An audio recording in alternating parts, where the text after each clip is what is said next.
10 container perennials you absolutely must plant this April. And the best part, they come back for you every single year. Now here's the brutal truth most gardeners figure out way too late. You spend money every spring buying new plants, filling up containers, getting all excited, and then by October, gone, dead. You're starting over again. That cycle is exhausting, and honestly, it's expensive. But what if your containers could basically refill themselves year after year with zero replanting? That's exactly what we're diving into today. And hey, if you are not subscribed to this channel yet, you are seriously missing out.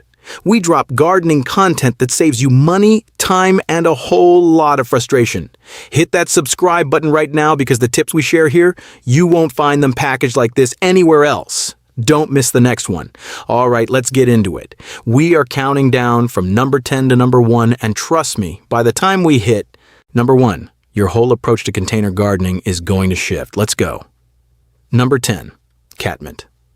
Okay, so Catmint. Most people walk right past this at the nursery and pick up something flashier, and wow, are they leaving money on the table? Catmint is one of the most underrated container perennials that exists, and planting it in April gives it exactly the cool temperatures it needs to establish a strong root system before summer hits. Here's what makes Catmint special in a container. It is incredibly drought tolerant once established, meaning you can miss a few waterings and it will not hold a grudge. It blooms in these gorgeous, soft lavender blue spikes from late spring all the way through summer, and here's the trick most people don't know. If you shear it back by about a third after the first bloom flush, it will come back and bloom again. You basically get 2 seasons of flowers from one plant. For USDA zones, Catmint is hardy in zones 3 through 8, which is an impressively wide range. It handles cold winters and bounces back reliably every spring. In a container, use a well-draining potting mix and make sure your pot has good drainage holes because Catmint absolutely hates sitting in wet soil. It will rot from the roots up and you won't even notice until it's too late. Now, here's your bonus for Catmint. Bees and pollinators are absolutely obsessed with it. If you place a Catmint container near your vegetable garden or fruit trees, you are essentially setting up a free pollinator magnet that improves your entire garden's productivity. A beautiful plant that does double duty. Yes, please. Number 9, Astilbe. Astilbe. Let's talk about this one because it is genuinely one of the most dramatic-looking perennials you can grow in a container, and it thrives in conditions that would kill most other plants. Shade. If you have a shady patio, balcony, or porch, Astilbe is your answer. April is the ideal planting time because Astilbe roots need time to establish in cool, moist soil before the heat of summer arrives. Plant it too late, and it struggles. Plant it now, and it rewards you with those feathery plume-like flowers in shades of white, pink, red, and purple. Those plumes can reach anywhere from 8 inches to 4 feet tall depending on the variety, so choose your variety based on your pot size. USDA zones 3 through 8 for Astilbe. It is exceptionally cold hardy and comes back stronger each year. In containers, the key thing most people miss is moisture. Astilbe wants consistently moist soil, not waterlogged but never bone dry. If the container dries out repeatedly, those leaf edges go brown and crispy and the plant looks terrible by midsummer. Your bonus here, Astilbe flower plumes, even after they dry out and turn brown on the plant, are actually stunning as natural autumn decor. Don't deadhead them. Leave those dried plumes standing through fall and early winter. They catch frost beautifully and give your container a gorgeous architectural look well past the blooming season. Most gardeners cut them off and lose that completely free seasonal display. Number 8, Hosta. Hostas. People think they know hostas, but honestly, most people are growing them wrong in containers, and they never reach their full potential. Hostas are extraordinary container perennials, and April is prime planting time because you can get them in the ground or in the pot right as they're emerging and watch the whole dramatic leaf unfurling process happen right in front of you. What makes hostas genuinely exceptional in containers is the leaf diversity. You've got varieties with leaves the size of dinner plates and varieties with tiny 4-inch leaves. You've got blue-green, golden yellow, chartreuse, and variegated combinations that look like someone painted them by hand. The variety called Sum and Substance, for example, develops leaves that can reach 24 inches across in a large container. That is a statement piece. USDA zones 3 through 9 for Hostas. They are among the most cold-hardy container perennials on this list. They die back completely in winter, and then every single spring they reemerge, often larger than the year before. Divide them every 3 to 4 years when they get crowded in the pot, and you will have free plants to share or expand your container collection. Your bonus. Here's something most people have never heard about hostas in containers. The roots of hostas are extremely susceptible to vine weevil grubs, which are tiny white larvae that eat the roots from the inside out. Your plant can look fine from the top while being completely hollowed out below. Every spring when you repot or refresh your hosta, do a quick root check. Healthy roots are firm and white. If you find small C-shaped grubs, remove them immediately. Catching this early saves the plant completely. Number 7, daylily. Now we're getting into the heavy hitters. Daylily. Wow. The name sounds simple, but this plant is extraordinary. Each individual flower lasts only 1 day, hence the name, but a single well-established daylily can produce dozens and dozens of flower buds on multiple stems, giving you weeks of continuous color from late spring through midsummer. April planting is ideal because daylilies establish quickly in spring temperatures and will reward you with blooms in their very first season. That's rare for a perennial. Most perennials need a year or two to settle in before they bloom properly. Daylilies? They're generous from day one. In containers, choose compact varieties. The reblooming types, varieties that flower more than once per season, are your best investment. Look for varieties in the Stella d'Oro group or Happy Returns, both of which are compact, reliable, and rebloom heavily from late spring through late summer. USDA zones 3 through 9 for daylilies. Incredibly adaptable. They handle heat, cold, drought, and neglect far better than most people realize. Your bonus, and this one is genuinely rare knowledge, daylily flowers are entirely edible. Not just technically edible, but actually delicious. They have a mild, slightly sweet flavor similar to a cross between asparagus and mild lettuce. In Chinese cuisine, dried daylily buds have been used for centuries in soups and stir-fries. The fresh flowers can be stuffed, sautéed, or added raw to salads. So your container garden isn't just beautiful. It's growing food. How many of your neighbors know that? Probably 0. Number 6, Black-Eyed Susan. All right, number 6, and this one is going to surprise some people because Black-Eyed Susan has a reputation as an annual, and it is true that some Rudbeckia species are annual. But Rudbeckia fulgida is the true perennial species, and it is a container powerhouse that will come back reliably year after year. Those golden yellow daisy-like petals surrounding that. Dark chocolate brown center are absolutely iconic, and they bloom from midsummer all the way through fall. Planting in April gives the roots a full spring to establish so that by July and August you are getting an absolute explosion of color. USDA zones 3 through 9, and it handles both heat and cold like a champion.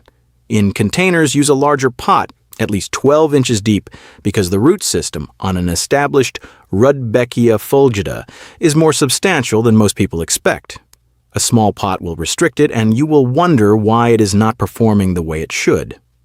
Your bonus, black-eyed Susan seed heads, when left standing through winter, are a critical food source for goldfinches and other seed-eating birds. Do not deadhead your container black-eyed Susan in autumn. Let the seed heads go, leave them standing, and you will essentially be running a bird feeder that you grew yourself. It is one of the most ecologically generous things you can put in a container garden. Number 5, Coneflower. Okay, halfway through the list, and we are getting into the top 5. Coneflower. Let me tell you something about this plant that most gardening channels completely skip over. Echinacea purpurea. The purple coneflower is not just pretty. Its root system contains compounds that have been used in traditional herbal medicine for centuries, and yes, that is the same echinacea you've seen in supplement aisles. You can grow your own medicinal perennial right in a container on your patio. But let's talk about the gardening side first. Coneflower planted in April will bloom its first year, and the blooms last for months, from early summer through late summer. The flowers have that distinctive raised, spiky, orange-brown center cone surrounded by pink-purple drooping petals. After the petals fall, that cone remains standing and is visually interesting all on its own through autumn and winter. USDA zones 3 through 9. It is drought-tolerant once established, handles full sun beautifully, and in containers it performs best with at least 6 hours of direct sunlight per day. Your bonus. Here is rare and specific information about coneflower in containers. Coneflower develops a taproot that goes deep. In the ground, this is fine. In a container, a shallow pot will cause the plant to decline after 1 or 2 years as the taproot hits the bottom and has nowhere to go. Use a container that is at least 14 to 16 inches deep. Deeper is better. Give that taproot room to travel, and your coneflower will thrive in a container for 5, 6, 7 years or more. Most container guides don't tell you about the taproot issue, and people wonder why their coneflowers fizzle out. Number 4, Salvia wow. Number 4, Salvia nemorosa, woodland sage, sometimes called perennial salvia. And this plant is one of the most efficient bloomers you will ever put in a container. It is not the big flashy salvia you might be thinking of. This is the compact, tidy, incredibly long-blooming perennial species, and it is absolutely perfect for container growing. The flower spikes on Salvia nemorosa are deep violet blue to purple blue, and they stand upright in tight, dense columns above the fragrant gray-green foliage. It starts blooming in late spring, and if you deadhead it promptly, cutting the flower spikes back as they fade, it will rebloom repeatedly through summer and into fall. You are essentially getting continuous color with minimal intervention. USDA zones 4 through 8. It is drought-tolerant, heat-tolerant, and deer-resistant. In containers, well-draining soil is non-negotiable. Salvia nemorosa absolutely despises wet feet, and poor drainage will kill it within a season. Your bonus, and this one is genuinely underused knowledge, Salvia nemorosa, like other salvias, contains volatile aromatic oils in its leaves that naturally repel aphids, spider mites, and certain fungal spores. Placing a container of Salvia nemorosa near other containers that are susceptible to aphid damage, roses, for example, acts as a passive pest deterrent. It is not a perfect shield, but research has shown measurable reductions in aphid populations near aromatic salvias. You are doing companion planting on a patio, essentially. That is pretty remarkable for a small container plant. Number 3, Sedum. Okay, top 3. Sedum, now botanically reclassified to Hylotelephium spectabile, but most nurseries still sell it under the name Sedum, or stonecrop, so that is what we are using. This plant is a 3-season performer in containers, which is exceptionally rare. In spring, the thick, fleshy, blue-gray-green foliage emerges in these perfectly symmetrical, rosette-like clumps that are visually striking even before a single flower appears. Through summer, the foliage stays interesting and structural. Then in late summer through autumn, and here is where the magic happens. Large, flat-topped flower clusters emerge in shades of deep pink to rosy red, and they attract butterflies in extraordinary numbers. After the flowers fade, the seed heads turn copper and bronze and stay standing through winter, giving you visual interest literally year-round. USDA zones 3 through 9. It handles drought brilliantly. Those thick, succulent leaves store water. And in containers, it is actually more tolerant of neglect than almost any other perennial on this list. Your bonus, Sedum planted in April, specifically benefits from the cool spring conditions because the root system establishes aggressively in cool, moist soil. But here is what most people miss. Sedum is one of the very few perennials that actually improves in a container over the years as the crown thickens and becomes more dense. Don't repot it every year just because you feel like you should. Let it stay in the same container for 3 to 4 years, and that thickened crown will produce dramatically more flower clusters each season. Resist the urge to disturb it, and it will repay you enormously. Number 2, lavender. Oh, we are at number 2, and honestly, lavender deserves this spot. Lavandula angustifolia, English lavender, is one of the most iconic container perennials on the planet, and planting it in April puts it in the ground at exactly the right time. The soil is warming, the days are lengthening, and lavender responds to both those cues by pushing root growth aggressively before summer heat arrives. In a container, lavender is actually happier than many people realize because containers allow you to control drainage perfectly. And drainage is everything with lavender. If lavender sits in wet soil, it develops root rot and crown rot, and it dies quietly and quickly. In a terracotta or unglazed ceramic pot with excellent drainage, it thrives beautifully. English lavender blooms in late spring to early summer with those unmistakable purple flower spikes rising above silver-gray aromatic foliage. The fragrance is genuinely one of the most powerful stress-reducing scents in the plant kingdom. There is real scientific research behind this, not just folklore. Compounds like linalool and linalool acetate in lavender. Essential oil have demonstrated anxiolytic, meaning anxiety-reducing, effects in multiple clinical studies. USDA zones 5 through 8. In colder zones, bringing your container indoors or into an unheated garage for winter greatly improves long-term survival. Your bonus, and this is something very few gardeners know, lavender in containers should be planted high. The crown of the plant, where the stems meet the roots, should sit slightly above the soil line, not at or below it. Burying the crown promotes crown rot. Planting high keeps the crown dry and aerated. Additionally, after blooming, cut lavender back by no more than 1/3 of the plant's total height. Never cut into the woody stems. Lavender does not regenerate from old wood. Cut into wood and you kill that branch permanently. Trim only the soft green growth and you will have a plant that lasts a decade in a container. And number 1, Agapanthus wow. Number 1, and if you have never grown Agapanthus africanus, the African lily, sometimes called lily of the Nile, in a container, your jaw is about to drop because this plant was practically born for container growing. And here's the fascinating paradox of this plant. It actually blooms better when it is slightly root-bound. You heard that correctly. Most plants sulk in tight pots. Agapanthus thrives in them. Planted in April as temperatures are rising, and Agapanthus immediately begins channeling its energy toward that summer flower show you are going to fall completely in love with. The flowers emerge on tall, strong stems on anywhere from 18 inches to 4 feet, depending on variety, and at the top of each stem sits a spherical cluster of 30 to 100. Individual trumpet-shaped flowers in the most electric shades of blue, violet, and white you have ever seen in a container plant. And when you have 3 or 4 of these pots grouped together on a patio, absolutely breathtaking. USDA zones 8 through 11 for Agapanthus africanus specifically, though there are hardier deciduous varieties. Look for Agapanthus campanulatus that survive in zones 6 and 7. In colder climates, the container is actually your best friend here because you can bring it under cover before hard frost and protect it easily.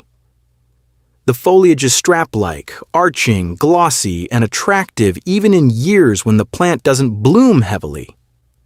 But it blooms heavily when it is happy, and happiness for Agapanthus is a tight pot, well-draining soil, full sun, regular feeding during the growing season, and the discipline to not repot it too frequently.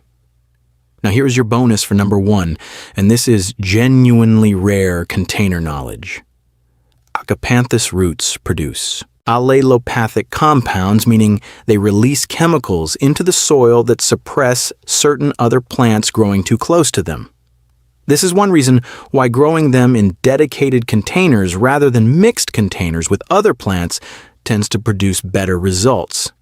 It is not that Agapanthus is difficult to companion plant. You can do it, but it performs at its absolute peak in a solo container where it isn't competing with or chemically interacting with other root systems. Give it its own container. Let it own that space completely. Feed it with a high-potassium liquid fertilizer. Sounds like tomato feed. Every 2 weeks, from spring through midsummer, and it will produce more flower stems than you thought possible. And here's one more thing about Agapanthus that blows most people's minds. The seed pods that form after flowering are equally ornamental.